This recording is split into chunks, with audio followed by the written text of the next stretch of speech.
And we are live. And of course, at that point, I am actually handling the microphone. Sabah, everybody. Sabaho. Welcome back to the channel. Welcome back to another episode of Saturday Morning with Tech.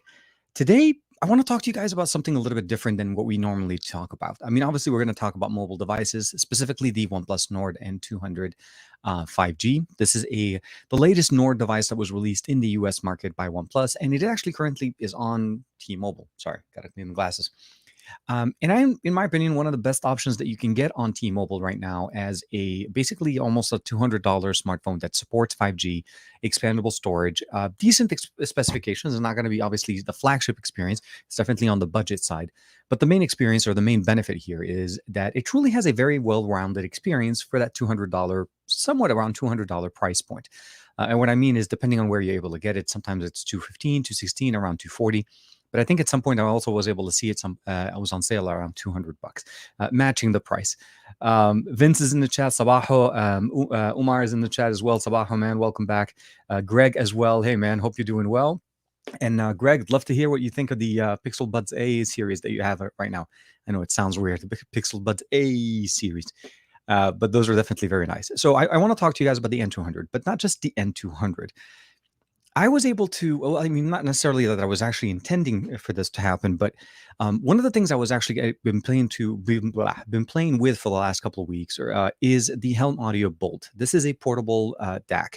Now, if you guys know Juan Carlos Bagnell, my buddy, one of my best friends online, as well as in real life, I mean, we have a lot of good things done a lot of good things together as well. He's the audiophile in the conversations. I mean, 90% of the time, whenever I have a question regarding audio, I always, look to his experience. I look towards what he recommends as far as audio experience. Now, in the past, he and I both, and let me just go ahead and put this up here real quick. He and I both have had a good experience with what Razer did back when Razer used to make phones, right? So the Razer 2 came out with a very nice portable DAC that used to be basically a USB-C to 3.5 millimeter conversion headphone jack. Now, the reason why I'm actually excited about the Bolt actually takes that premise and moves it to a very big generational leap forward with the ability of upscaling our audio and providing us a truly basically customized experience to the audio that you're listening to. This little portable DAC has basically obviously the same standard concept, USB-C connection to our smartphone, as well as it also includes, if I'm not mistaken right there, a USB-C to USB Type-A converter for our PC connections, as well as the ability, obviously, most new computers now do have USB-C ports. But for me, even with the new PC that I built, the only USB-C port that I have is on the back of the computer, and I don't necessarily like to plug that in all the time. So very nice, a little bit of a nice little adapter that you can use, and you can connect it. Also, this would be the adapter that you end up using it if you want to use it with an iOS device, like an iPhone. Because this actually, the main premise for this, the reason why I even got into this was the whole concept of whole lossless audio, high quality audio, high bit rate. A DAC that can support a high impedance pair of cans like the DT 770s Pro that I have right here. And that's not exactly an easy thing to find. The OnePlus Nord N200 does support a 3.5 millimeter headphone jack. But it is basically one of those, I would say, not necessarily a very overwhelming, not very powerful headphone jack or a DAC that supports it. It's okay for music, okay for listening or playing games on the phone.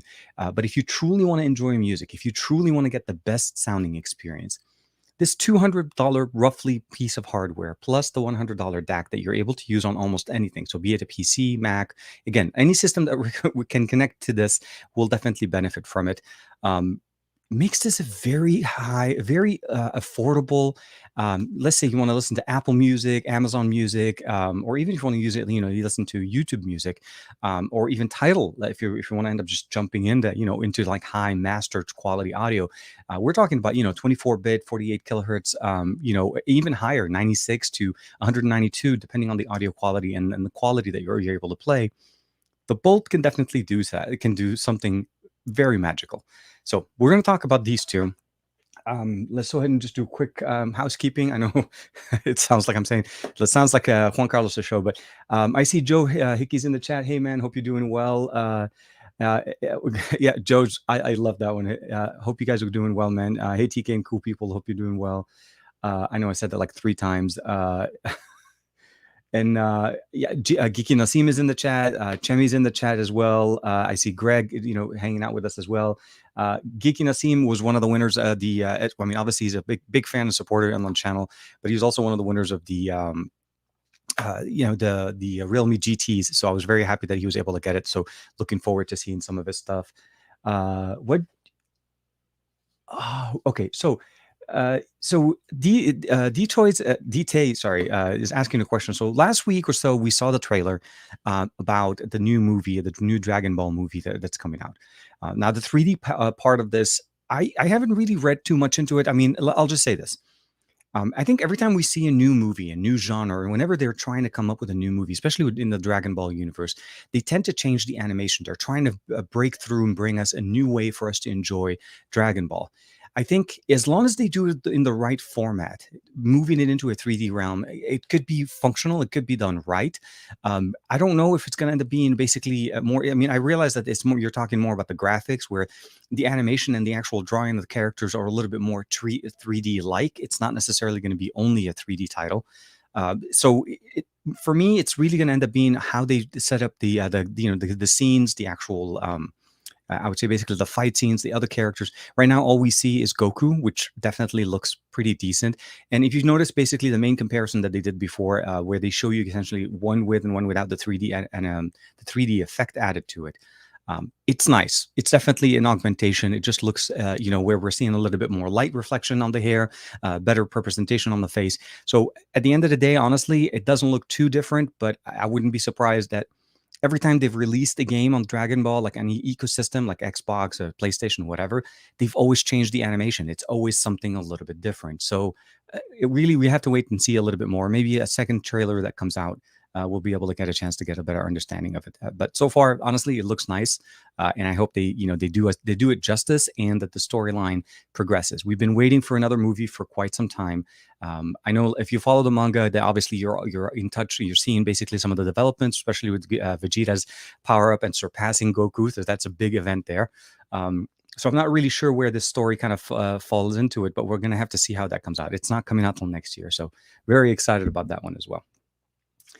Let me see here real quick. Chris Anthony's in the chat with us. Dominic Wong, hey man, hope you're doing well. Yeah, let me see here. Okay. Okay.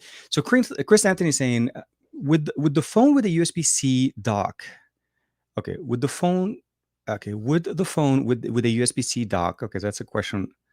Okay, let's keep reading. I tried the OnePlus 9 Pro on the Dell dock. On the Dell dock the other day, and at work. Okay, the video didn't work and the charging didn't work, so I didn't bother testing the audio. Okay, so Chris, I think, is having some concerns with the OnePlus 9 Pro and basically saying, is there an issue with using a USB-C dock? I'll say this. I've charged my OnePlus 9 Pro on both the OnePlus charger, the first party OnePlus charger, and I've also charged it on actually the Razer, specifically since we're talking Razer.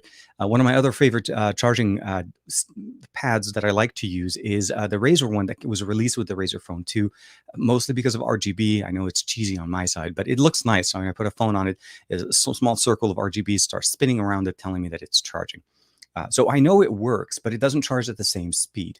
Now, what you're saying essentially is that when you put it on a Dell dock the other day at your office, the video didn't work and the charging didn't work. So I'm assuming the Dell dock is a Dell wireless charging dock. So when you say video, were you trying to play video or were you recording video? I'm going to go with the assumption is that you were playing video.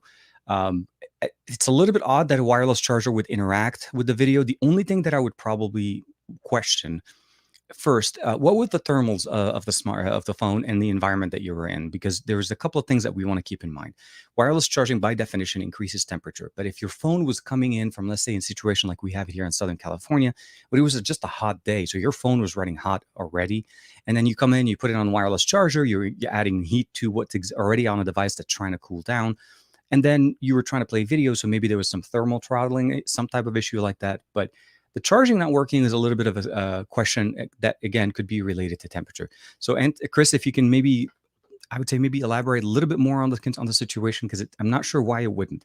Wireless charging has nothing to do, and just for reference, USB-C or micro USB type chargers, they're all about the same. The interface doesn't really interact with the smartphone since it's connected directly to the charger. It's more about the output and the technology. The fast charging for the OnePlus charger is USB-C, but that's again, it's nothing to do with the actual charging mechanism. That's all built in. It's powered by USB-C, but the coils themselves is what generates the I guess the transmission of power between the receivers and the sender coils. But let me know. Let me see here.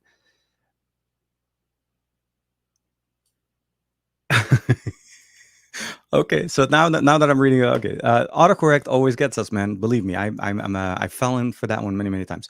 Would a OnePlus work with a USB-C dock? Yes, there should be no reason why it wouldn't work with any USB-C dock. The only problem here's my caveat to that.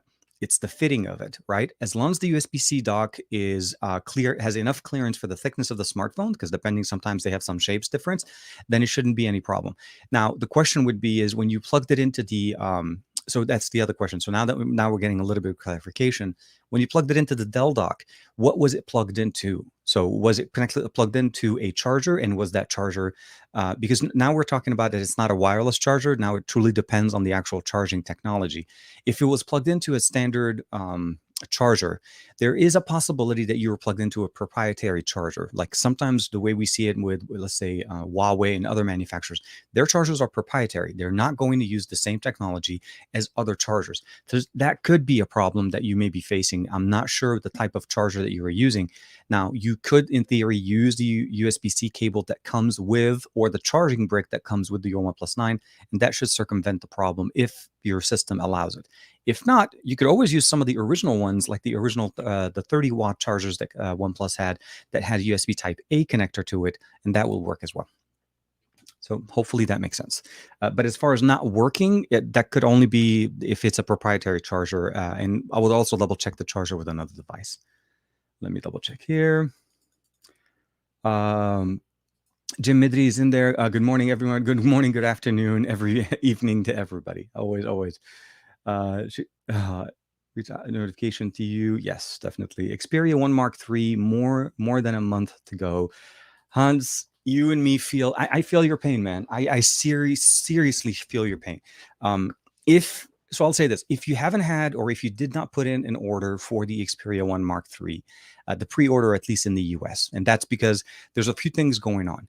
The current pre-order is still set to release or start shipping devices on the 19th of August. That's about 19 days roughly from now. This is the last day of July. But if you weren't part of the first batch, because it seems like they're doing them in more of a batch system, now they're shipping them much later, which is closer to that September date, which is, I think, what you're referring to a little bit more, about a month away from where we are. So it's basically, this is where what Xperia and Sony are doing it. They're doing it the smart way. They realize the demand for their smartphone is not going to be as high, and let's say some of the other options on the market. So they're releasing them in batches, especially in the US, because. And I don't want to make it sound like it's a bad thing, but it realistically, like, I mean, the U.S. market for Sony may not be their top of the line, the market the way it used to be back in the day. And I think they're coming back. They're definitely on a really good wave coming back with their smartphone department right now. But they're still playing it safe. You notice that they released initially in China. So Chinese market has had it for almost maybe 2 months now, and we haven't even seen it. Europe and the US are somewhat staggered a little bit more as far as basically manufacturing and production. So I would say kudos to Sony for releasing their hardware in the order that they feel right. I just feel like we still need a little bit more. I mean, we're getting multiple colors. That's a great thing in the US, but I feel like, just it's becoming longer and longer. And the other thing that we also haven't seen is no word or no mention of the Xperia 5 Mark III, which was also slated to be released in the summer. And if I'm not mistaken, by the time we hit September, which is literally less than a month away, that summer's over. So we're gonna have to see what Sony comes up with. But I feel your pain, man. The Xperia 1 Mark III is it's hard to explain until you use it. It's really one of those devices you have to try, because no other device on the market, other than the Xperia 1 Mark II and the first Xperia, feature a 4K panel. So those are unique to start with. But then to slap 120 hertz refresh rate to that, meaning not only do you get the best resolution, but you also get some of the best refresh rates on the market. That's a very big difference that I don't think a lot of people realize, that the Xperia 1 Mark III is truly changing the way we consume media. And it's giving us truly Sony's experience of movie watching and enjoying content on the go, not only from the stereo speakers, from the headphone jack with supported DAC, but as well also with the overall experience on 120 frames per second refresh rate. It's technically 240, just for reference. With black frame insertion, it has to become basically 120 touch, but 120 hertz refresh, but 240 touch sampling. So it definitely has a lot of things going on for it. So I'm hoping that it still sticks and that they actually do start shipping out their units on the 19th. I've been waiting for that for over a month now. So definitely looking forward to that, and we'll keep you guys posted as I hear some more. Dominic Wan. Dominic is like, I could finally join TK's live stream because Asus finally fixed the bug with the YouTube app notification. My friend, I will say this. I am very happy that Asus fixed their bug, but I'm also hoping that at some point our buddies start sending the notifications that that everybody was signed up for. That's the best way to say it. But we'll have to see. But yeah, welcome, man. I'm glad that you're on the show. Thank you for hanging out with us again. It's been some time. TTK, RGB. Oh my God, Joe, definitely. You know what? That's actually not a bad nickname. I should put that in. Just add the RG in the middle of it. That's a TK RGB. RGB. I like RGBs. It just, to me, it's so. And the weird thing about it is, I like RGBs in specific scenarios. I don't like them on everything. So obviously, I'm not looking for the smartphone that just has RGB all around it. Although I wouldn't be sad if my smartphone had it. The Razer Phone 2 definitely was one of those. And again, if we even look at what's it called? The ROG phones and all the gaming phones typically will have some type of an aesthetic to RGB color customization with breathing logos and so on. But for me in my office here, especially, which by the way, I finally fixed the temperature issue here. Now I can finally sit in this room without sweating like it's going out of style. Let's just say that. Is something that I'm truly enjoying right now. I have a small AC unit that I put in the office here that actually can cool the room, even with all of the hardware turned on and generating all that heat. It stays a nice, very, very comfortable 77, 78 Fahrenheit, which is roughly what I wanted it to stay anyways. I don't want it to be too cold. I don't want it to be too hot. I just want to be a comfortable experience, and this works out. So yeah, RGB all the way. I'm definitely with you. Let me see here. Greg, yes, definitely. I've been off work. Oh, this week, yeah, no, definitely. So, one thing for us, also another big thing that's going on is actually this is kind of starting to come at almost to the end of summer for us, for our kids at least. So in about a couple of weeks, most of the schools in the LA area, or at least in California, we're going to start opening up as well. So yeah, no, definitely. If you're able to take some time off before the kids go back to school, or life goes back to normal, I guess, outside of summer vacation time. Um, a lot of notifications always kind of messed up. Let me. Chris Anthony's jumping on it. TK's room used to overheat instead of his phone.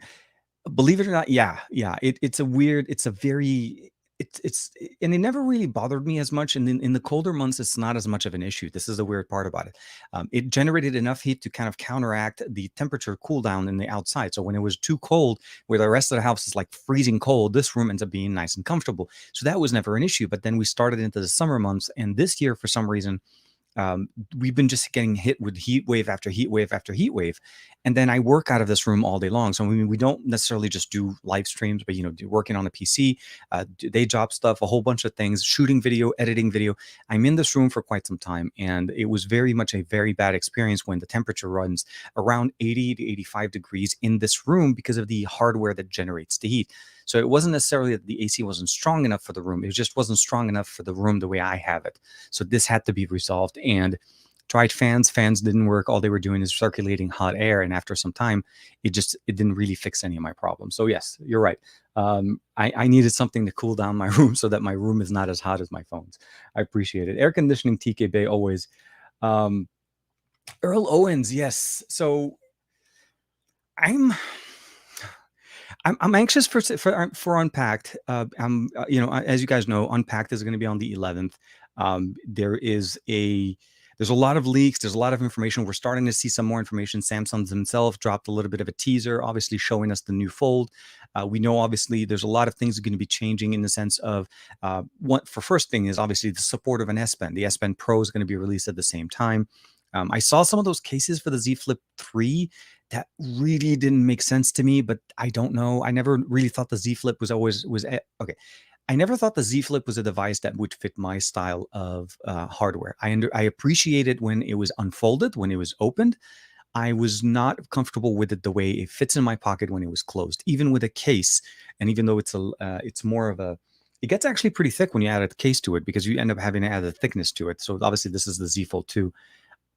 It was just never, I just never felt like it was a phone for me. But the casing that we're seeing here is that they're asking people to use some kind of a hanging mechanism for the Z Flip, which means it actually sits on the outside part of the pocket where you have it hanging, kind of like a little, I don't know, like a fanny pack or something like that. But essentially, it's a phone. It makes me a little bit worried, but we'll have to see how that kind of goes. Because some of the things I don't know why they would want you to hang something that could potentially be something, $1,000 to $1,500. My hope is that we do get both models that they're offering, that they're going to be promising us, that the pricing does actually drop, that it is actually less expensive than what we've seen them in the past. As excited as I am to the S Pen functionality added to the Z Fold 3, I'm a little bit leery on how that's going to end up becoming a solution for anybody, because at the end of the day, if you're carrying the Z Fold 3, and it's going to be, for the most part, roughly the same thickness as what we're getting here, regardless if it actually is a little bit thinner on the design, you guys need to remember that if you put a case on it, anything kind of becomes thicker by definition. So I don't know how that's going to be a solution to add a case that support an S Pen, which will make things even bigger than it is right now. I think the reality of the matter is, if you're thinking of the Z Fold 3, you should get the Z Fold 3 because you want the technology, the IPX8 that they're talking about some water resistance built into it, that's going to be more functional. And I think that's worth it more for me than the S Pen. One of the biggest thing I've ever done when I was using the Z Fold 2 as my daily driver was the fact that I could never take it with me anywhere that there was going to be any water or dust. So at the time we were going to a park here, back then at least, with the Z Fold, the first Z Fold, and it's basically Universal Studios, and there is a Jurassic World water ride. I made sure to lock my phone in a locker with a key before I even went on that ride because I did not want to get it close to water. I didn't want to lose my $2,000 phone. It's just crazy. So short answer, a lot of things to be covered, a lot of exciting things to be announced. For the most part, we're looking forward to the new Galaxy watches. We're also looking forward to, actually, hold on, let me see here real quick. Do I have that? I have a list of some of the things that we're actually going to be covered here. To switch. Let me switch over. And there was also another thing that I don't know if you guys are interested. If you are interested, it will be something that could help you guys out. Let me just do this real quick. I forgot to add the link into this because I didn't think I was going to talk about the Z Fold 2 or the Z Fold 3. Let me see if we can get that. Let me see here. Oop, wrong account. Sorry. A lot of things kind of going on here. Here it is. Okay. Okay, so essentially what Samsung decided to do is they're asking people to reserve their interest in the Z Fold 3 or the announcement that they're going to be doing, and in return, and here's the funny little thing that they added to it, which I find it very nice, but it's a great marketing system that Samsung has built year over year, which we all know is their trading system. Let me see if we can actually, and of course I just hit that thing way too many times.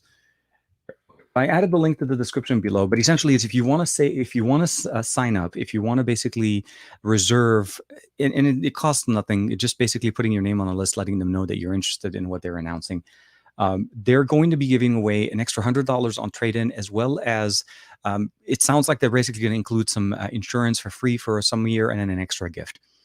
The worst thing that comes out of this is that you decide that you don't want to do anything, you don't want to actually buy anything. But if you do decide to, then you have that option and it is available for you. So the link for that is in the description for anybody that's interested in reserving the Z Fold 3 or the Z Flip 3, the watches, anything. This is all about basically saving you some money. And we can confirm from what we did last week is that the Z Fold 3 and the Z Flip 3 are both going to be on the options in there, because you can trade in the original Z Flips and the original Z Fold as part of the trade-ins, as well as watches. And it seems like there was also tablet options as well. So we'll have to see how that goes. Let me see. I think I may have missed a few question here.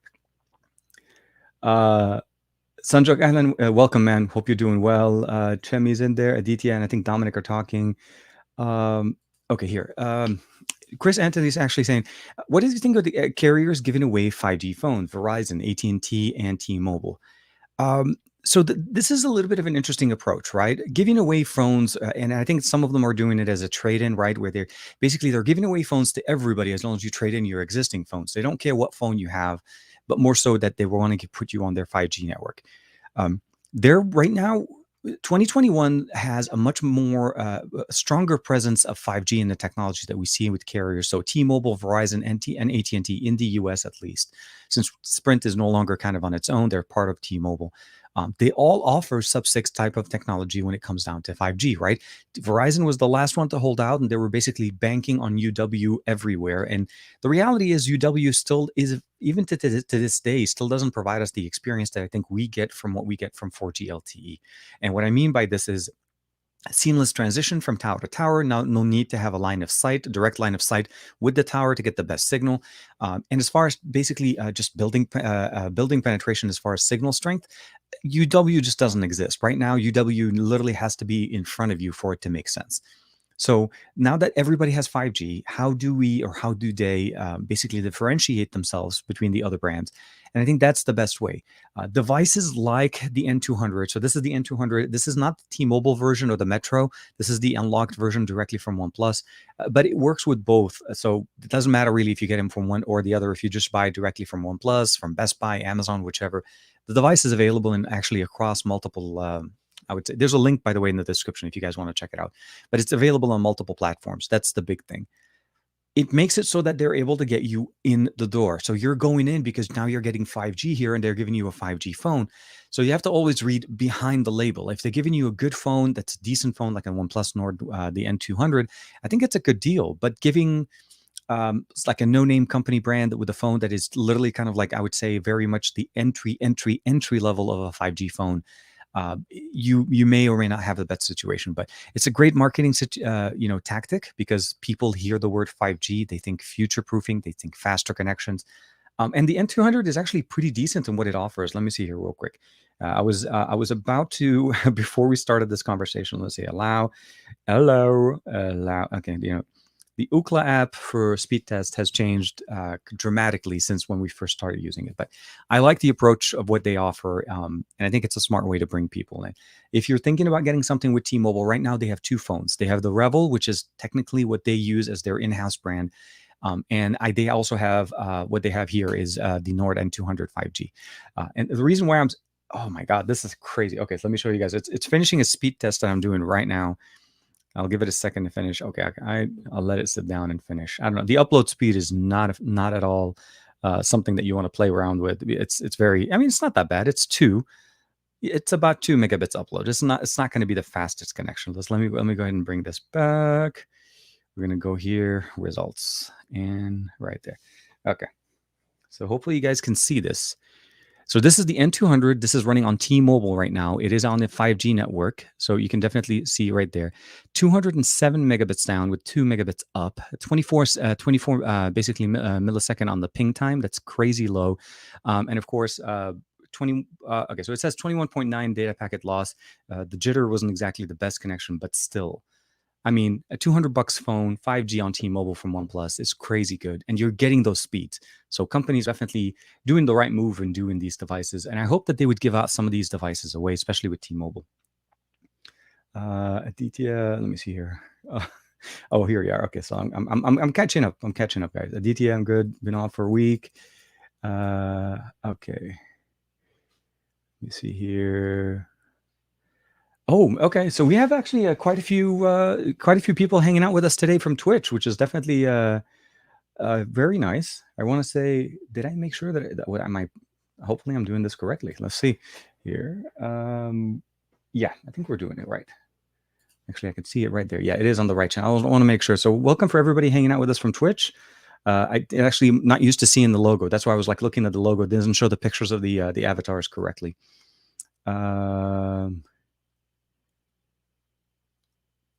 It's live, but he's only yeah. So depending where you are and depending what you're logged into. So I appreciate you checking it out also on the Twitch platform as well. So yes, just for reference, I use StreamYard, not Restream. So I use StreamYard, and it does similar to what Restream kind of does. The interface for me is just something that I'm used to using, and it streams to both. And I can actually technically stream to multiple sessions, but I like to do it both on on YouTube and on Twitch at the same time, because I feel like those are the biggest streaming platforms that I've used. I tried doing it at some point with like Facebook and some of the other platforms. These two just work the best for me. And I don't typically broadcast it to the Arabic channel at the same time, mostly because it just ends up becoming a translation, not nightmare, but a challenge for sure.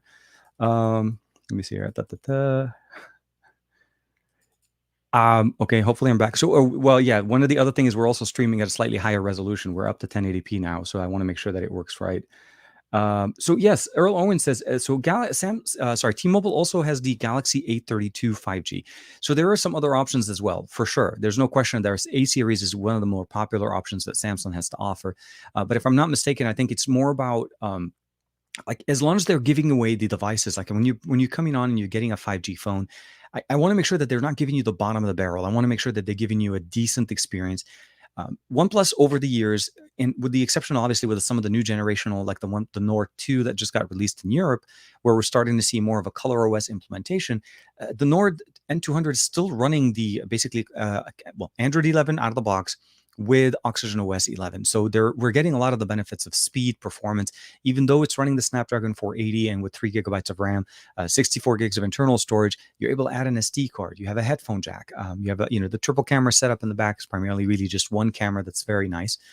It's actually a decent experience for around the $200 price point. So you just want to set your expectations to that. But the Samsung A series for sure, the A32 is definitely one of the other options a lot of people look into, and you can definitely enjoy. So whatever device you go with, they're not going to disappoint. You just need to be understanding and tailor your experience to the category that you're looking into. So that would be my only thing. It's because although the images do come out pretty decent, they're not necessarily the best on the market. So that's one thing to keep in mind. Although if you like to be able to play around with them with any like kind of Lightroom, or not Lightroom, Snapseed, or even Google Photos, they do a pretty decent job of optimizing some of those images. Let me see here. I could have between being on Twitch myself.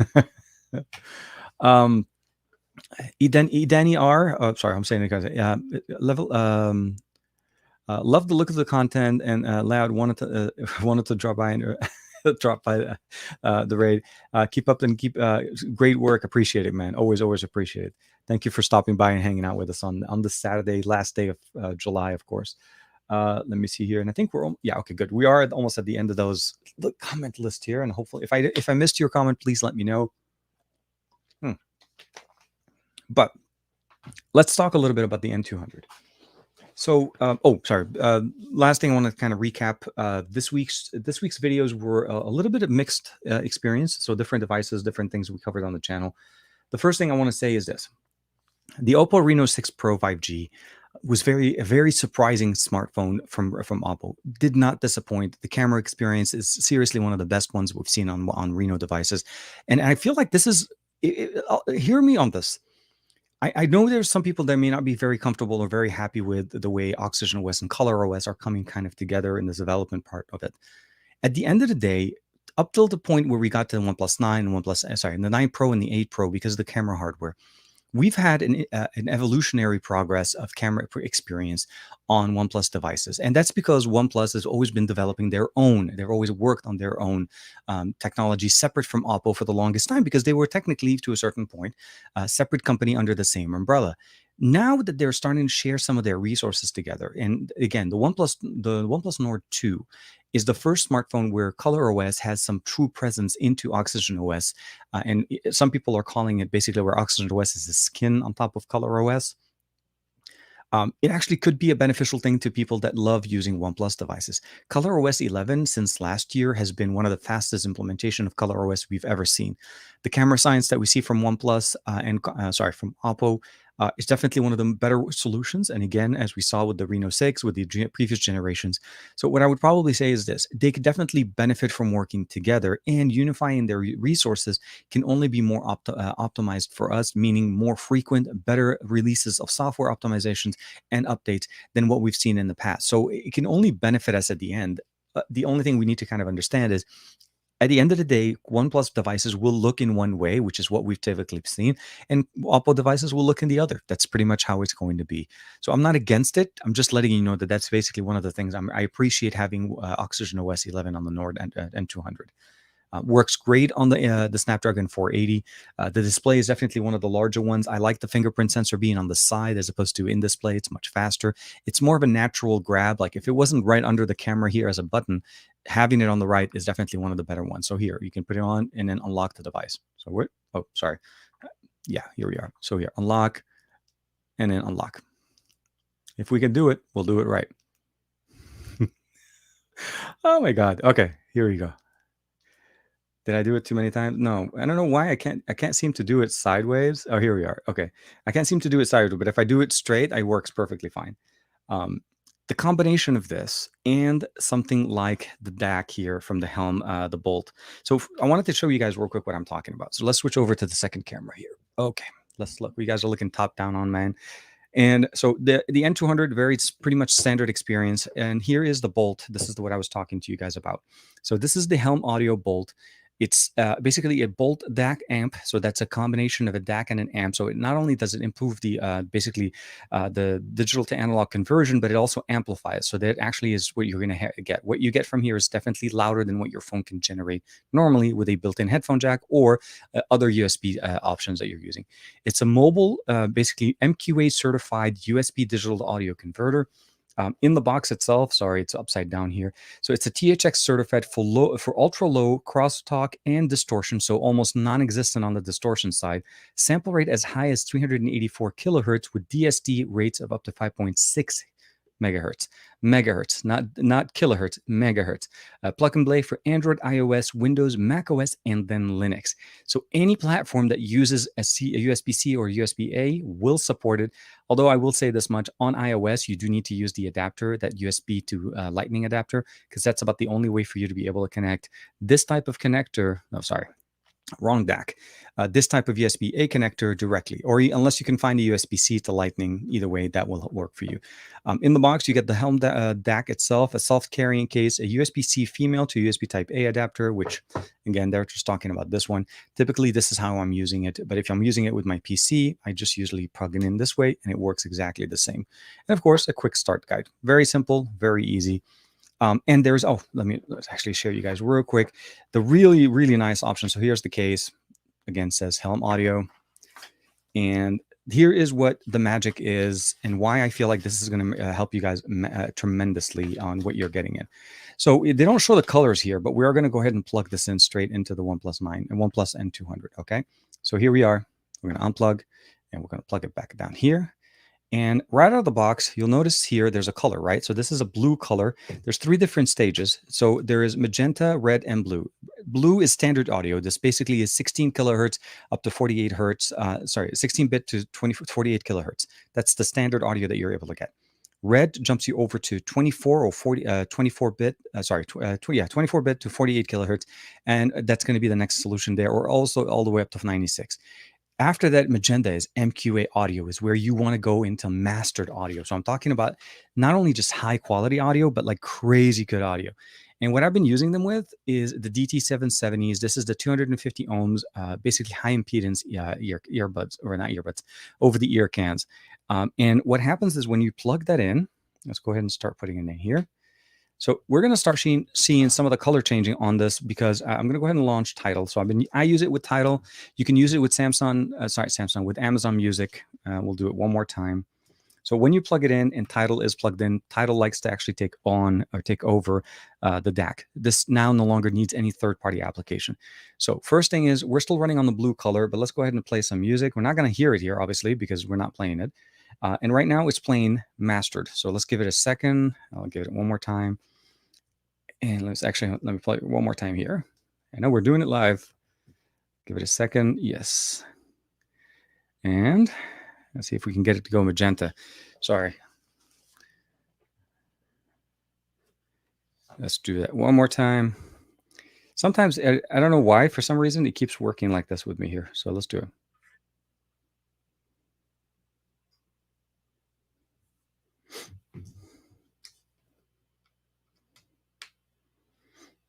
Okay, now it works.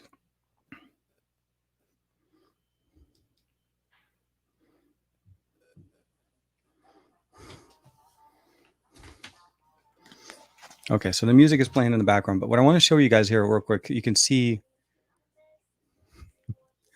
I'm going to bring the audio down a little bit there. So you can definitely see here, it's turning magenta, and that's because we're listening now to mastered audio. So we're listening to mastered MQA audio straight using the OnePlus Nord. This is the $200, roughly $200 phone with a $100 amp that will work on almost anything that you're using. And at this position now, we have an audiophile and the best solution that you can get for lossless audio. So I can be using Apple Music on here. I can use this obviously on an iOS. On my PC, I can use Amazon Music, which also features high quality audio. YouTube Music also features it, although it doesn't have MQA or mastered audio, so lossless audio that everybody's talking about. But this actually solution works literally almost anywhere, and it is so versatile, so easy to do, almost a very easy plug and play. Tidal is basically, I would say, the best solution that I've seen that implements it. It's almost like this DAC was designed to be work with Tidal. So once you plug it in, Tidal, as you saw, that gives us a notification, says an MQA DAC has been plugged in. Tidal likes to take over, and it automatically links up to it. There's no more need for third-party applications or anything to do. Now, if you like to download your own files, so let's say you want to support your own, your I would say your artist or bands that you follow, and you want to download their high-quality FLAC files. Very easy. You can download and play them directly on your smartphone. And as long as you're using a compatible high quality audio player, it will decode and will play MQA audio for you, and you can still enjoy them. This DAC actually not only performs great with high quality impedance headphones, it'll actually make any pair of headphones that you're using sound better, because it's not just a DAC, it's also a built-in amp. So it improves the audio, provides you better quality, and I promise that the way you've enjoyed music in the past, if you haven't been using a device that has a built-in DAC or a quad DAC, let's say an LG V60, a Sony Xperia 1 Mark II, or even the Mark III when that comes out as well, you truly are missing out on a very different level of how colorful the audio is going to be, how more balanced the audio experience, the vocals, the bass, the snare, the ability of hearing every single level of audio, and just be able to actually feel the audio playback on your smartphone. When you're able to get that experience on a $200 smartphone, that takes it to the next level because of the way the technology is designed. So again, Helm Audio DAC, if you're looking for it, it's definitely one of the best options you can get. It's not that expensive. It's portable. It's easy to use and will work literally with. And if you're an Apple fan, if you like using your iPhone, you just need to buy an adapter for a USB-C to USB-A to a Lightning adapter. That's, I think it's about a $20 to $30 adapter that Apple sells. And you're able to basically plug in this straight in and then use it. Now it's going to be dongle life, but if you live on the iOS, if you live on iPhones, if you live on Macs, if you live on PCs with all USB-Cs, you've been on the dongle life for some time. So this isn't going to be any different. It's adding the ability of getting your audio to the next level. So I can't speak highly enough of this. Once Juan Carlos just basically converted me over to start using DACs and on top of my existing systems, it just became a very different experience. And when I was able to put them together with an N200, an inexpensive phone from OnePlus that features 5G, which can handle very fast speeds to download large files, especially when you're talking about high quality mastered audio, and especially with MQA audio, with lossless audio, this is crazy. Oh man, Grounded Tech. Hey man, hope you're doing well, man. Dan, hope you're doing well. Glad to see you on the chat, man. And I wish you the best of luck, especially with the I don't want to mention too much of it, but I wish you the best of luck with the upcoming thing that you're going to be doing hopefully soon. So yeah, we're all rooting for you, man, and hope you're doing well. How do you like? Okay, so Greg had a quick question here. How do you like the Poco X3 GT? So that's the new, and I know it's here somewhere. Oh, here it is. Sorry. So here, the new Poco one that we just did the unboxing on Wednesday. I think there was the official launch event. Seriously, very surprising. The Dimensity 1100 is very much a powerful somewhere between the 855 and the 865 as far as horsepowers, comparing it to the Qualcomm. So definitely not 2021 spec performance, but for what we're getting for the price point of $299 entry level, there's no question. I think the mid-ranger to budget line is becoming very blurry. This is something that we were not even looking at. I mean, about a couple of years ago, where people were looking at mid-rangers as if there was just something like that nobody looked at. This is literally where all the money is being played at. I don't think a lot of people are buying the $1,000 plus smartphones or $2,000 smartphones. I think a lot more are going in for like an N200 for $200 or $220, depending where you're getting it, and then of course, or going with let's say a Poco phone for $299 that still features, again, stereo speakers, 120 frames refresh rate display. We're getting depending on the storage that you want to get, 128 or 256. So impressions of it, very nice. I'm finishing up my stuff for it so that I can push out the video for you guys on Monday morning. It will be in both Arabic and in English, and of course, we'll be covering all the different aspects of the X3 and the X3 GT. I want to keep calling it the X3 NFC because there is that other model, but this one is the X3 GT specifically. So very nice. Yes, definitely liking it a lot. Joe did the same. This thing happened to me as the same thing last week, where Dan jumped in with grounded tech as opposed to going in with the Air Guys TV. So I was a little bit confused, but Aditya was with us in the chat and he hit me up as well. He corrected me. He corrected me quickly. Hey Aditya, Gary the Fireman's with us. Hey man, hope you're doing great, doing good. Check out their Instagram. Yeah, OnePlus USA has a very good. Actually very engaging Instagram account as well. Let me see here. I think I may have missed something.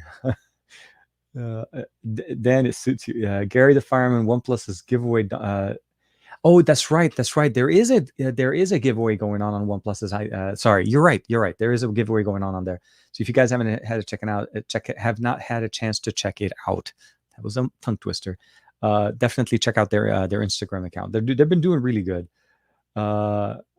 Oh, look at that. Thanks. Oh my God. So Joshua Vergara is in the process of okay. So first and foremost, good morning. Hope you're doing well. I am really anxious to make sure that the whomever you're picking up at LAX gets there very safely, as I'm pretty sure you'll be very excited, and we're all very excited to be able to see you guys hang out with each other very much. So we'll have to see hopefully how things kind of go. But nice to have you jump on the chat, man. It is. Oh man, it is Saturday. I can't believe. Yeah, you're right. It is the end of the month. So I think, if I'm not mistaken, if you guys all know, probably going to be seeing some interesting posts. So check out Josh's Instagram, and of course, his significant other. I'm pretty sure you guys already know, but we'll have to see how that goes. I've been holding out. Hold on. Chris Anthony's actually asking. I've been holding. So I've been hearing about Poco phones, but can't we get them in the US? So directly sold in the US, they don't sell. I know that, depending on where you are, but I've seen them posted on Walmart, and I've also seen them on Amazon. So they are going to be some sellers that will resell these phones in the US. The only thing about it is, because they're resellers and not the original, so this is not going directly from Poco, the concern ends up happening is that a $299 phone ends up becoming a little bit more. There are other options you can buy directly. Let's say if you want to buy it from like AliExpress or Poco's Hong Kong office. Right now, the short answer to this is I will say this: these devices they work. So the Poco works definitely here. I'm able to get really decent speeds as far as internet speeds on T-Mobile here in the LA area. So it's more about how to get these devices. So I'm hoping at some point Xiaomi does. Sorry, not Xiaomi. Poco starts coming in, because I was also hoping Xiaomi would bring in as well. Start being and actually becoming more present as far as sales in the US, because I feel like that's something that we're still missing a lot of. But I agree. It's hard to recommend a phone where you're like, well, TK, right, I can't pick it up like the way I can pick up some of those other options. Amazon will be your friend at the end of the day, but just understand that the price, although I stayed at $299 starting price, typically will be a little bit more, but it shouldn't be as much as some of the other devices like mid-rangers. Typically the upsell is not as great, so definitely check out Amazon. Let me see here. Yeah, dude. Matt Tyler, crap, I'm late. Matt Tyler finally made it to the show, so we'll have to see. Josh, everybody's here is just definitely saying, congrats, Josh. Hope you're having a good time, man. Hope everything kind of works out. Guess what? All I have to say is this. I am so happy for Josh today because I know how much he's been waiting for, and I know how much this day means to him. So the reality of the matter is, like I said, the best of luck with everything coming up, and I can't wait. Hopefully, we'll get a chance to hang out, all three of us and stuff like that in the near future. But I want to say, of course, I can't believe the day has finally come, and hope you guys have a great time. So I'm sure you guys will post about it, and we'll all see it online on Instagram and all about that, of course. All good. I'm glad Matt was able to hang out with us. I know I haven't had a chance to talk to Matt for a couple of days. We were playing a couple of games earlier this week. Call of Duty has been interesting. August is tomorrow. You know what? Believe it or not, Earl, in some of the viewers that are there that are probably talking or they're checking us out today, more than likely are in August already. Because depending on where you are, if I'm not mistaken, I think in India, I've had it a few times where some of the people in the chat, they're like, "Hey, it's almost 1 o'clock in the morning here," and so on. So some of them are already in August. We're just late to this. We're just late to the game. Oh man, awesome! Everybody, yeah, Joshua Gar, enjoy your trip. Uh, yes, hopefully you're having a great time in LA, Dominic. Yeah. Dominic, just for reference, Josh and I live in the LA area, so I think it's more so the other way around. But yes, I'm sure he's going to have tons of fun hanging out and kicking it with some very, very much, very, very, very much appreciated hangout time with one of his best friends. Let's just say that.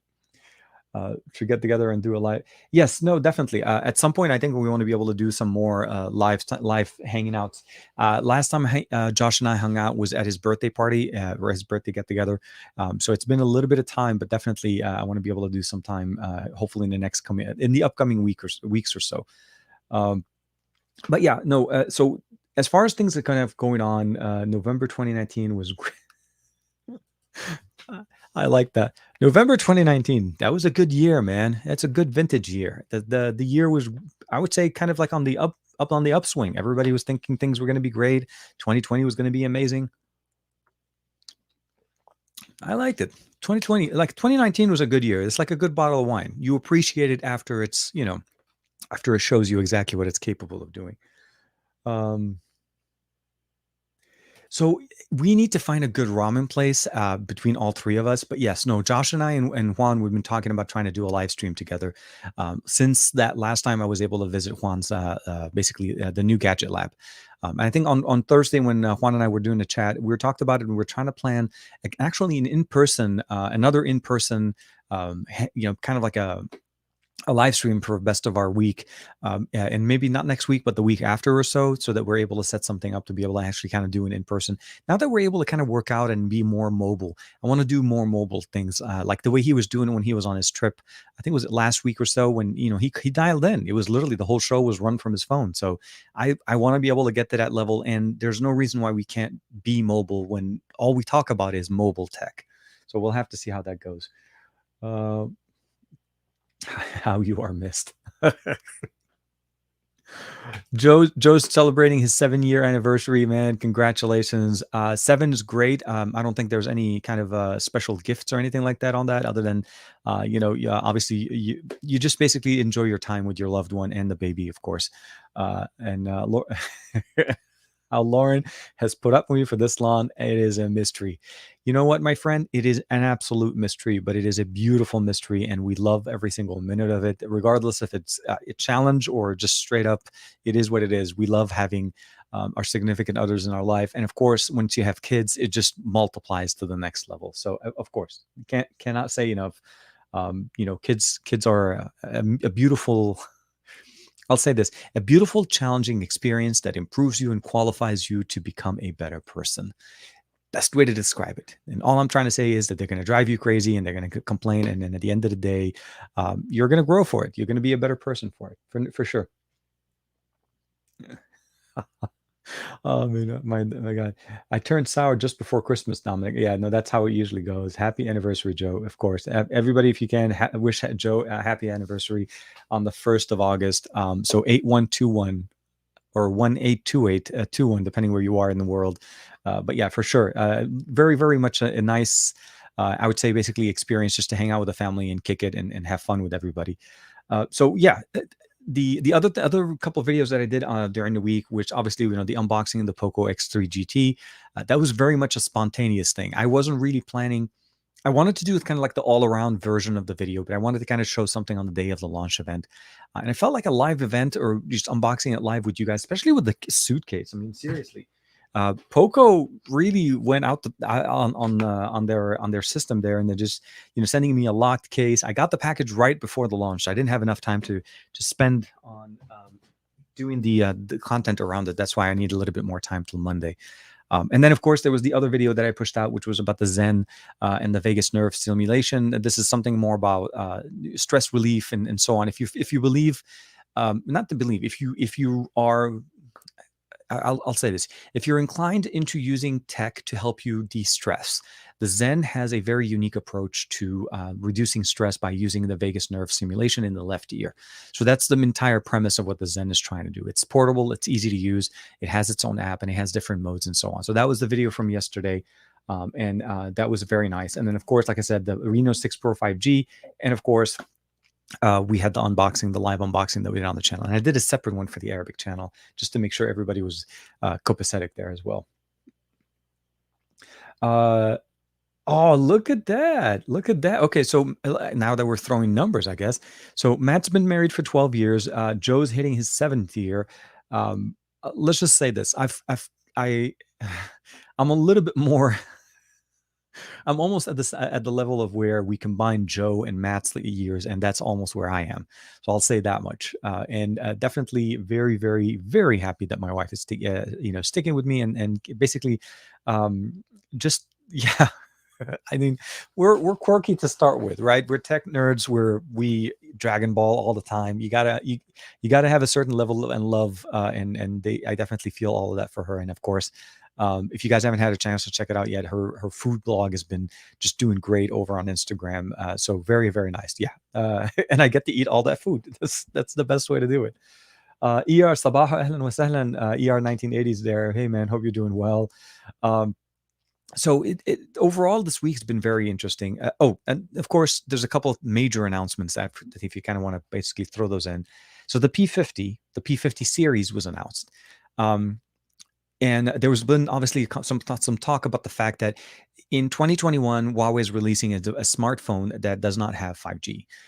And the reason behind that is obviously because of the issues that they were dealing with the whole why they were not being why they don't have Google Play services and so on. There's a lot of things going on there. Personally, I don't have access to the P50 yet. I was hoping I'll be part of that initial list, but I don't think I was. I don't know if that will happen soon. I will try to reach out to Huawei, see if I can get my hands on it on one of their devices.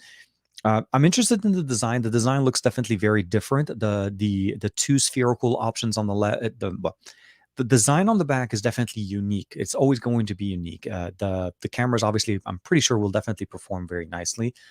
The fact that they have two models, one that features the Kirin processor and one that features the Qualcomm processor.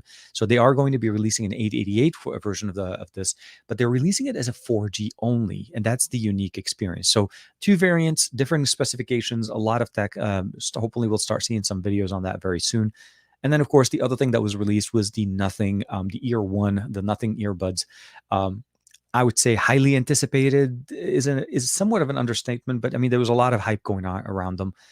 They're selling for $100. Their original auction that was sold last week on DropX, I think some of their units were going as high as $500+ for a single, and those are basically engraved 0 to 100 limited edition ones. They're not the regular buds that you'd be able to pre-order or purchase yourself. Initial reviews, at least from everybody is pointing it out right now, it sounds like they're pretty well rounded around $100. Although for me, I feel like we'll have to see kind of like what the solution, what they offer. There's so much more options on the around the $100 budget range for ANC, true wireless, great sound, app control, functionality, gestures, touch. A lot of things are in the market there. I mean, again, Greg picked up his own pair of Pixel Buds A series, and those are definitely a very good contender. They don't feature ANC, but they do a decent job reducing external audio with the in-ear functionality. But they also sound really good. I mean, you're able to basically get a lot of functional things in them. And if you like using the Google Assistant, I still feel like they're one of the better options. I mean, like Juan is going to be pushing out his video. The S600 is going to be coming out very soon. I'll say this, my channel may start looking more like an audiophile channel very soon, because it's literally going to be one of those things where I have so many earbuds that are sitting at my desk. And I need to start churning them out before. I mean, honestly, I'm debating on picking up the Z Fold 3. This is seriously, I'm waiting to see what they confirm and how much the price point and what is the trade-in value on the Z Fold 2 to the Z Fold 3. So that's something I still need to kind of figure out and see if it's going to be functional for me. The Z Flip 3, very much on the low priority list for me. I may pick that up later on, maybe as a used version, mostly because I just don't feel like this is something that fits my lifestyle, and I don't feel like I'll be able to share. Well, not share, but essentially, I would be able to basically give a good impression on this device, because it just doesn't fit my lifestyle. It just doesn't fit the way I like to use my smartphone. I like smartphones to be functional. I like them to expand, and I don't like them to be where I can't use them unless they're expanded. And the Z Flip definitely did that for me. You have to open it up every time you use it, and at the end of the day, it's something. Even if they do give us that extra display or the larger display that we're talking about, it's still very much for quick notification and not necessarily something that you're able to use to do things with it. You can't pick up a call with that phone without opening it up. Let's just say that. Even if the external display does enough, you can't pick up a call with it. So I think that's probably what I'm going to be focusing most of my effort on, especially since I'm pretty sure it's going to break the bank for sure. Let me see here. ER doing good. So ER talking to Joe. Yeah, no, definitely. So those are some of the things. I know it's not next week. I think it's like another week or so later on. The earbuds one, I may pick them up. I'm not 100% sure yet. I want to see how things go. I feel like for me, since, as you guys know, none of the Samsung stuff is bought. Is sent over for review or even as a loaner. All of that is bought. So I have to actually kind of build up the funds a little bit on that. And then, of course, I'll be basically trading in my Z Fold 3. So that's going to be my next thing. So I'll have to kind of maybe do a little bit of a pass on the ear one, on the Nothing's ear one. I'll say that. The P50. Oh, and then we of course have the Magic 3 series launch. That's going to be coming up from Honor. That's also going to be going global. That actually, I'm looking more forward towards that. Because this is kind of like a comeback story, right? They left Huawei. They're doing things on their own. The Honor 50, I think, if I'm not mistaken, I think was supposed to come out. They came out in China, but I think the international hasn't been announced yet. So the Magic 3 was going to be also one of the first smartphones featuring the Snapdragon 888 Plus, which for the most part, although sounds like it's going to be an overclocked 888, it's going to be more focused on better performance on the AI processing. So for the most part, 2021, the 888 is going to be pretty steady across on the performance side. I don't know if there are going to be any improvements on the heat dissipation and the concerns that we've had, but we'll have to see how the 888 does it. So it's going to be one of those things that we have to kind of check out. If you're watching stock, Samsung is one of the harder companies. It's very much like an experience if you want to go with Apple. They're very, very picky, and it's the hoops that you'd have to jump through just to be able to work with Samsung is I feel like as much as an honor as it would be to be able to work with such a big company, it's something that I feel like at the end of the day, we want to be able to be more frank and more flexible. And I feel like having a relationship with the brand needs to come up organically. That's why, I mean, I will ask, but if they don't want to, then it is what it is. We'll move on, and I'll buy the device and I'll flip and sell it again. And that's how we usually do it, right? I think all that tech,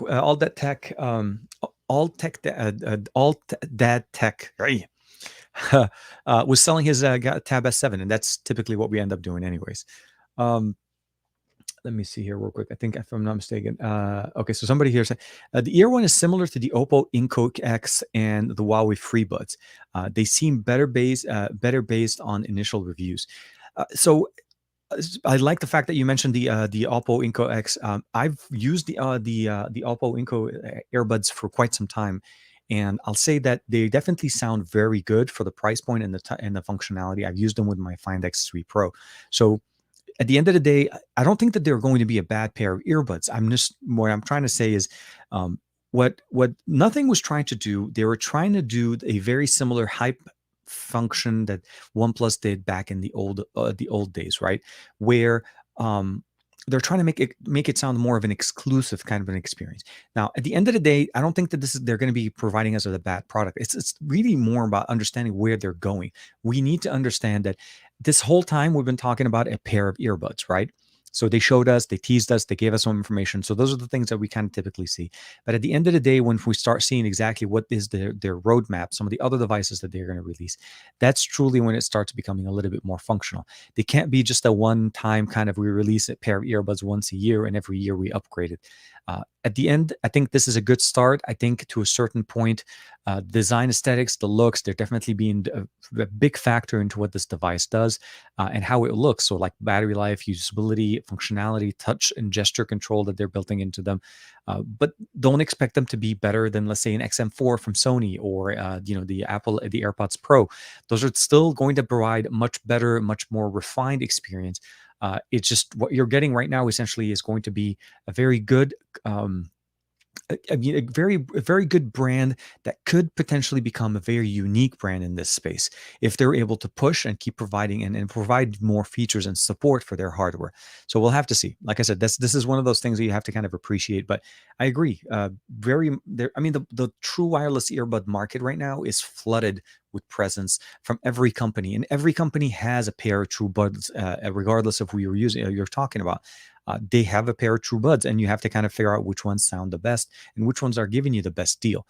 I think the P3 series from Soundcore is definitely very nice. I have a video coming up on that very soon. There's the Amazfit, the brand new ones from Amazfit that built in actual exercise tracking built into the earbuds. So they're trying to give you so you're not as dependent on a smartwatch when you're going out and getting your step counting. It's going to be built into the earbuds. So there are some really unique experiences there. And of course, there's some really decent budget ones as well. It's like the Earphone 2, which I actually also have in the studio, but I need to push out and put the video on that one as well. So we'll see how that kind of goes. Let me see here. I've only got the kit lens. Oh, grounded. Okay, so I think we're starting to talk cameras. Okay. Golan Lavi is saying, okay, here, let me jump in. So Golan Lavi is saying, I've been using the OnePlus 9 Pro. It's a great smartphone and the cameras are very, very nice with the Hasselblad, but the hype was so big. So OnePlus is always built on hype. OnePlus has this whole hype machine and people love it. So it's really very much a following. If you're a fan of the solution of the story of what OnePlus had to go through to become what they are today, then you understand where at OnePlus and how we got to this revolution of having their collaboration with Hasselblad, working with McLaren for speed, and of course providing us those experiences for cameras. OnePlus as a company has done something that is very, very different, and in a way emerged in a market that was flooded with other companies providing smartphones. So this is why people always look at them. So the fact that they're able to make devices like the OnePlus 9 Pro and what they did last year with the 8 Pro is always refreshing, and it's also very much a satisfying feel when you feel like the brand that you follow, that you enjoy using, and they're providing you year over year a better solution. They're focusing on that, right? Your smartphone from 2020 will work great and it will still be really nice. But your smartphone from 2021 will have a few extra features and they keep building on it. With the exception of the headphone jack disappearing, I think for the most part, we haven't really lost anything. We always gain more year over year. So that's something that you also kind of keep in mind with what OnePlus is doing. So wireless charging, the right solution, as fastest charging on the market, wired as well. One of the fastest solutions, 67 watts is the fastest, or 65 watts what they're offering. So just things to be appreciated of. But I appreciate what you like right there, Golan. It's really nice. The OnePlus series, your story is very good. Yeah, kit lenses. So good. Okay, so it looks like Dan is either picking up a camera or are we talking about Joe picking up a camera? Let me see here. Sorry. So Grounded Tech looks like he has the A55, the A5000, and Joe. Let me see here. Oh, my mom has let me borrow her old Nikon D707000 with 3 lenses. I'm trying to improve my photography with a proper camera. Dude, that's very nice. I'm glad that you're able to get a chance to check out some of those other experiences. And okay, so now I understand the conversation where Dan is jumping in with the A5000. I think saw that the community. Oh, so community page on the community page of El Jefe that he was unable to bag the Nothing Ear one. Some with Game Sky. Okay, it's going to be tough. It's going to be initial demand on them. This is almost like I mean, you have to understand there's a big following that came from OnePlus, so there's that whole instant you buy now and you experience. So I'm sure there'll be a little bit of a delay, but I'm sure at some point we're all going to be able to get a chance to play out with them as well. The OnePlus Buds Z. So those are actually very surprisingly nice pair of earbuds. I think they're from, like, if I'm not mistaken, from last year, if I'm not mistaken. And they were also very inexpensive. I think they were really geared towards low latency gaming. And then again, just basically being able to enjoy kind of music on the go, and are very much budget friendly. So getting them to go down to $10 is crazy. August 6th. I think that's next Friday, right? It's going to be pretty quick. So yeah, if you guys don't, sorry, let me jump in real quick. If you guys don't know, Joe has an Instagram, both regular, I say regular color, regular images, and the reason I say that is because he also has a monochrome side. So there's 2 channels on Instagram for Joe that he posts a lot of images. So I'm really hoping to see how Nikon does actually, as far as improving the game there. He's a big, as you guys know, big Pixel fan, so definitely loves using his Pixel, but he's trying to go more a little bit with mirrorless, and I can definitely appreciate seeing some improvements there. We'll see how that kind of goes. I love it. Okay, so Matt's hitting us with a super sticker there, or actually no, super chat. Thank you, TKR Bay. Have a soda on me. Thank you, man. I appreciate it. And not only I will have that soda, but we need to set some time up at some point to be able to kind of go back in there. I want to get a win with you in Call of Duty. We've gotten close, and we want to be able to get better. Just more and more. And I've been playing. I don't know next week how my gameplay is going to be, if it's going to be as frequent, but we'll have to set some time up, of course, and get back on track with everybody. So we'll have to see. Okay, yeah. So that's going to be basically through the OnePlus Store app. So if you guys are not familiar, OnePlus has a OnePlus Store app that offers some promotional discounts that are available on their site. Team Pixel, always, I love it. I love that. I mean, and technically, if we have to kind of throw that in, Greg also joined Team Pixel by jumping in with the Pixel Buds A series, and he still uses his Pixels. What's it called? I think this is Pixel 4 XL, if I'm not mistaken. So for sure, yes, Team Pixel all the way, man. Oh man, 999. That's for pair 2 wireless buds. Yeah, so that's going to be crazy. Matt Tyler's like, the Pixel 6 Pro will be in my hand. Yeah, no, dude, honestly, September can't get here fast enough. I know we've talked about it. Speaking of which, if you guys haven't had a chance to check it out, I'm sure Greg already had Pixel 4 XL with Greg. I installed, and obviously there's the third beta there was another update to the beta that was pushed out during this week if you guys haven't had a chance to check it out. So we're getting closer to full Android 12 coming out. It's very well rounded, very well polished in third beta. So I don't know how much more they need to do other than under the hood type of updates in there for the options that they were talking about. But the reality is, I'm excited. I'm excited for what Pixel has to offer, and that's going to be unfortunately in September, so that's not August. So for August, it's pretty much going to end up becoming more about when Samsung announces them, and more than likely they'll be available at the end of the month. It's easy predicting when Samsung releases. They announce in the middle of the month, they push out right after that. So basically, by somewhere between the 24th on, people will start getting their devices. This is going to be a heavily Z Fold 3. If you guys want to sign up be part of the, I'm not going to say the early crew, but basically if you sign up for their reservations page, you get access to $100 extra on your trade-in. So if you're trading in a $400 device, you get an extra $100 value on top of that just for reserving. So costs nothing, does nothing. You guys could check out the link. It's the first one in the description. And if you guys want to check out also the Helm audio, the DAC, definitely check that out.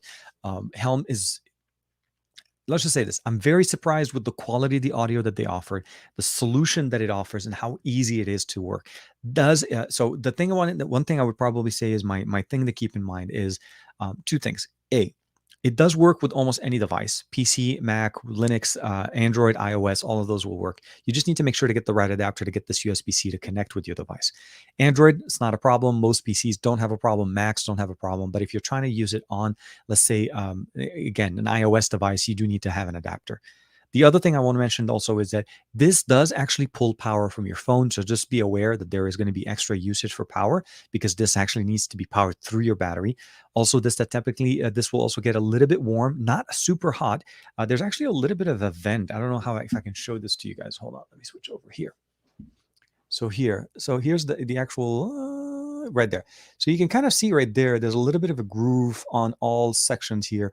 I initially thought there were vents, but I think they just help with the dissipation of the heat, but it definitely doesn't get super hot. It's very small. You can definitely see the LED right there. And again, it changes the three colors. Red by definition is going to be the standard color. That's going to be the regular color. So let me show you guys what it means here. Sorry, I want to keep it. Oh, sorry, take that back. So blue is standard. So that's going to be your standard up to 48 kilohertz. HD audio, so that's the CD audio up to 48. So this is 16, this is 24, and this is basically going into mastered FLAC. Just again, all the way as high as you can get as far as audio quality, the best mastered audio. I tested it out on both. Actually, I've tested it out on many devices. So I used it on my Galaxy S21 Ultra. I used it on a device that I can't talk about yet, but we'll talk about that hopefully soon. I used it on my, obviously on the N200. I've also used it on the Pixel 4a. I've also even used it here on it literally works with any smartphone. It seems like it works because it interfaces as a DAC, not necessarily as just an, I guess, an USB-C to 3.5 millimeter headphone jack adapter. It works perfectly. The best app that works with it, although, is, and I will say on mobile, is Tidal. Because Tidal not only recognizes it, but it also takes control of it and actually uses the hardware built into it to decode and amplify mastered audio directly from their library. So no question, audio, if you're an audiophile, you love listening to music, this is going to feed you. If you like to listen to music and you love your ears, you need to get one of these guys, or at least check them out. Helm makes some of the best options, and I'm sure Juan Carlos is also a big fan as well. I don't know why I'm buzzing. Manage. Oh, sorry. Twitch wants me to manage the actual live stream straight from there. You are live. Okay. I don't know why that was coming up. Let's see here. Steam Deck. Oh, yes, definitely. So Joe was talking about the Steam Deck. Oh man, yeah, we're almost at this. So yeah, if you guys don't mind, we're almost at that point where we're doing the TKception. So if you guys are not familiar, if you're new to the channel, if you haven't had a chance to check it out, there's this nice little visual effect that we like to do here on the channel called TKception. So if you can drop a comment in the stream with the TKception and your favorite hashtags in there, we'll get a chance to jump into them. But just to kind of to echo Joe's comment, I've been watching a lot more content. I'm kicking myself a little bit because I did not get a chance to put in a pre-order for it. I know Juan put in one, so that's why I'm kind of a little bit feeling a little bit safe. Hopefully he gets his by the end of the year. The gaming mechanics and what we see with the Steam Deck is looking very promising. One thing I think on Thursday when we were talking about the best of our week, we talked about the fact that it would be amazing if Epic can bring their library, if EA can bring their library over to something like the Steam Deck, or even on this hardware, without needing to have installing Windows as an operating system, because you're getting the benefit of basically optimized hardware for the experience that you want to play, but you lose all of the background processes and drivers and all of that, all the things that potentially slow the system down and become more of an overhead to performance, and I'm not going to say performance impeding, but performance that could potentially reduce the performance that you expect from this device. The Steam Deck is poised to become a very good portable solution, and I feel like this is the answer that we all wanted when we were thinking of the Switch Pro. We wanted something like the Switch Pro to exist, and Steam just walked in and told Nintendo, "Hold my beer, because I got you covered." And I think that's how it's going to end up becoming. The price is actually very reasonable considering what you're getting. Although I feel like the entry level should have been a little bit more. I don't feel like 64 gigabytes of eMMC is the right solution when the next step above that is NVMe storage on basically, and I think it's 256. Realistically, if you've ever played Call of Duty or any game that require, I mean, heck, let's just say this. Let's say if you've ever played Flight Simulator, which is part of the Steam library, you would know 64 is not right. And I understand, and a lot of people are talking about, well, it has, memory card expansion. You can add an SD card. Memory cards will never be as fast as internal storage. eMMC is faster than what the memory card is going to perform at, even with some of the better options on the market. And I think memory cards are great for memory saves, for game saves, but not necessarily for running the game. You really need the super fast internal speed, and it really makes or breaks basically game performance, loading time, and just overall smoothness of the system. So the storage is almost as important as the processor if you really think about it. If you've ever, and this is going to start sounding like I'm trying to go back in time, but if your first generation or first experience on a PC was on a spinning drive PC, meaning your main drive where your operating system is installed is on a spinning drive, and you switch over to an SSD, and you saw that jump in time, and going down from like 2 minutes plus to boot up your PC to less than 30 seconds, the benefit of SSD, and of course an NVMe SSD is even faster. So, but yeah, that's just me. So with that being said, let me see here. Let me bring it back. And I think I'm a little bit late on this. Okay. Let me see if I can find Greg's comment. Okay. So with that being said, let's go ahead and do share. I always forget to do it. So there was a one point where I didn't actually convert that there. Okay. And got it done. I want to say, of course, thank you very much to everybody for hanging out with us. It is Saturday, literally the last day, the 31st of July, 2021. And thanks to Greg, of course, for hanging out with us. Thank you for, TKception, as always. Matt Tyler hanging out with us as well with the super chat. Really, really nice. Thank you very much there. Let me see if I can bring it down here. I'm not missing anybody's comment. JV, yes. And I forgot about that. So nice that to actually see Josh jump in, and I cannot wait to hear how things are going on with him. And I really hope and wish him the best, of course. And I want to hang out with him hopefully in the next few weeks or so. The Xperia, okay, so here's a quick question. Hans, I'm not going to, well, actually, the answer is you don't need to use a DAC with it. Actually, it has a built-in DAC that does actually a really decent job. This is the difference. The Helm DAC actually can perform much better on MQA style, audio. So there's different levels of DAC quality, and I feel like that the MQA, especially when you're trying to talk about something higher, that when you're trying to listen to like lossless audio, that type of an experience, I think the Xperia 1 Mark III should be perfectly fine for what you need. If you want to get a solution that will work on any system that you want, and you want to start using something that is literally, again, this will work with anything. This is definitely going to be one of the better options. The Xperia 1 Mark III, for sure, no. If you want to pick up the V60, again, no. I don't think you really need those on those devices. They can't be hurt. It doesn't hurt them at all, but it definitely can benefit you as well. Let me see here. Oh, here it is. Aditya, thank you very much. Aditya, TKception, TKRB, Super Saiyan, as always, TK Tesla Bay. Audiophile, I'm trying to grab as much as I can around where Juan, and I'm trying to learn as much as I can from Juan, because truly such a massive amount of just a source of data when it comes down to audio, and it's a pleasure just to be able to enjoy it. Like seriously, the current audio solution that we're using on the live stream that I've been using since the beginning is seriously something that would not have happened if he didn't help me put the system together. He just knows this is literally, it's weird, it's crazy, it's like magic, but he knows exactly what it is. Thank you very much. Oh, and then of course, Grounded Tech Dan, thank you very much. Of course, hashtag TKception. Earl Owens, man, hope you're doing well. Yes, TK OnePlus N200. If you haven't had a chance to check it out, if you're looking for something that is a decent budget smartphone that features great 5G, and again, will at least give you a good speed. I mean, the performance is very much tailored to run very, very fast, even with the Snapdragon 480. So even though we're talking about a 400 series processor, it still performs very nicely considering it's a $200 smartphone, around 200. I say 200. There'll be links for everything that I'm mentioning, of course, in the description below. Matt Tyler, of course, TKception, our bay, TK the man, the legend, hashtag Juan. We didn't see any sightings of Juan Carlos today. We definitely did see Josh, so we'll see, definitely. And of course, TK DAC Bay. Ground. Oh my God, Dan, you're driving it, man, dude. Appreciate it. Always. Yes, happy for JV, of course. We're all happy very much for him. And Chemi in there, of course. TK Seption, thank you very much. TK amigo, también, gracias mi amigo, también. And of course, Dominic Juan, always hanging out. You guys, seriously, the best part of the week, the best way to start the weekend is always to hang out with you guys. I was a little bit late this morning, kind of putting things together, trying to get my mind wrapped around a couple of things. But yes, this week is definitely to be a little bit better, and I hope it keeps going this way. We all get better, and we obviously do better in life as well. ER 1980, Ibrahim, shukran. Thank you very much, man. Hope you're doing well. And of course, the man, the legend, the fireman himself, Gary the fireman, hitting us with another super chat.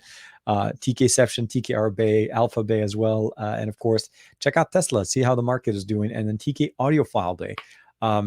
It's a pleasure to have audio played the right way. It's hard for me to explain that. For the longest time, I had my ears tuned to listen to audio in a specific manner. I was very much always playing it in a specific manner, playing it and not necessarily caring too much about the actual audio quality, but more so about let's say, having it bassy and so on. And at the end of the day, once you listen to the audio correctly and you play it with the right hardware, it is so enjoyable to listen to the right track and enjoy it. So definitely, and I know Juan will obviously back me up on this, love your ears, get the right hardware to be able to enjoy the music on them, and enjoy the music as much as possible, regardless of what genre of music that you listen to.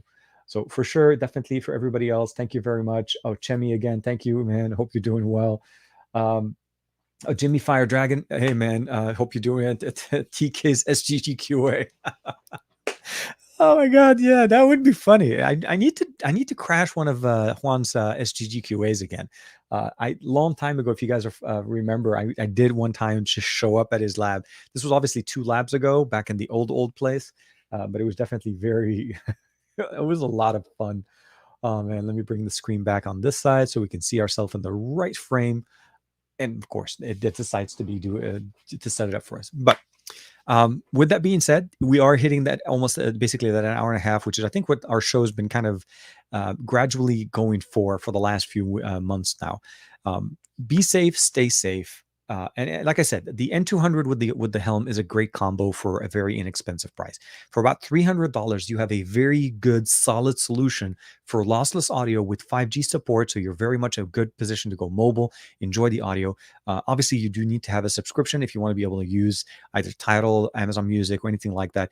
Now, there are other options that you're able to if you want to basically just buy the track straight from from the artists themselves, and you can still enjoy that type of audio. But the beauty of the Helm and what the Helm is offering is any device that you can connect this to, it will make your sound better.